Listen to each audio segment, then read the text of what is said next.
Hello, bachcho. Let's read the question. The question is saying the antibody dependent cytotoxicity is seen in option A local anaphylaxis, B में है generalized anaphylaxis, C में है immune complex reaction, D में है non compatible blood transfusion. तो आइए देखते हैं हम इसका की कंसेप्ट.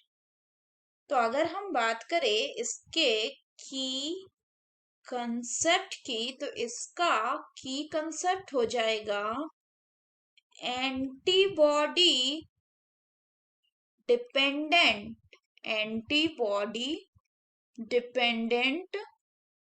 साइटोटॉक्सिसिटी. तो अगर हम इस एंटीबॉडी डिपेंडेंट साइटोटॉक्सिसिटी की बात करें तो ये एसोसिएटेड होता है किससे? It is associated with the type two hyper sensitivity. इसके अलावा अगर हम बात करें तो ये क्या है? It is an adaptive immune response. इसमें कौन इन्वॉल्व होता है? तो इसमें जो सेल इन्वॉल्व होते हैं वो होते हैं आपके नेचुरल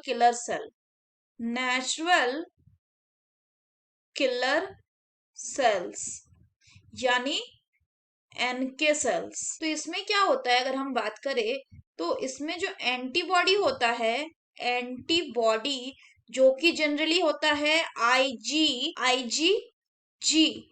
तो ये एंटीबॉडी क्या करता है? It coat the target cell को ये कोट करता है. इससे क्या होता है? इसके बाद होता है टारगेट सेल मतलब पैथोजन कि जो नेचुरल किलर सेल है. इसके बाद है कि नेचुरल किलर सेल क्या करेगा? नेचुरल किलर सेल आएगा और ये क्या करेगा? It will bind to the Fc portion of the antibody by Fc receptor. और इसके बाद ये क्या करेगी? It will cause degranulation. और डीग्रेनुलेशन हो जाएगा तो क्या होगा कि जो टारगेट सेल का लाइसिस हो जाएगा. ये सेम रिएक्शन हमें देखना मिलता है जब हम क्या करते हैं कि दो गलत ब्लड ग्रुप को ट्रांसफ्यूज कर देते. यानी मान लीजिए कि कोई पर्सन ए है जिसका ब्लड ग्रुप इसका मान लीजिए बी है.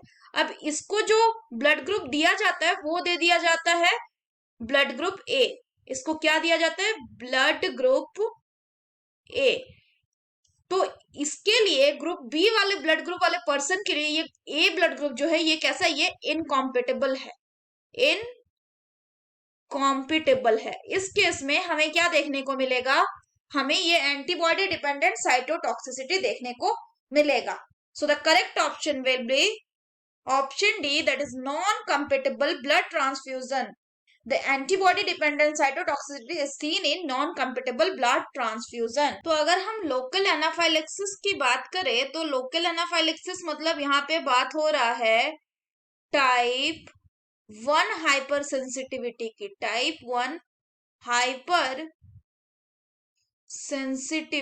अगर टाइप 1 हाइपर सेंसिटिविटी की बात करें तो इसको इमीडिएट रिएक्शन भी बोलते हैं और इसमें जनरली आईजीई जो एंटीबॉडी होता है वो इन्वॉल्व होता है. तो ये क्या करता है? It mediate the release of antibodies against the soluble antigen, जिससे कि जो मास्ट सेल है this result in the mast cell के डीग्रेनुलेशन में एंड हिस्टामिन को रिलीज करेगा और इन्फ्लामेशन कॉज करेगा. जनरलाइज्ड एनाफाइलेक्सिस क्या है? ये एनाफाइलेक्सिस को ही बोलते हैं जो कि immediate type generalised hypersensitive reaction होता है. अगर इम्यून कॉम्प्लेक्स रिएक्शन की बात करें तो यहाँ पे बात हो रही है टाइप 3 की.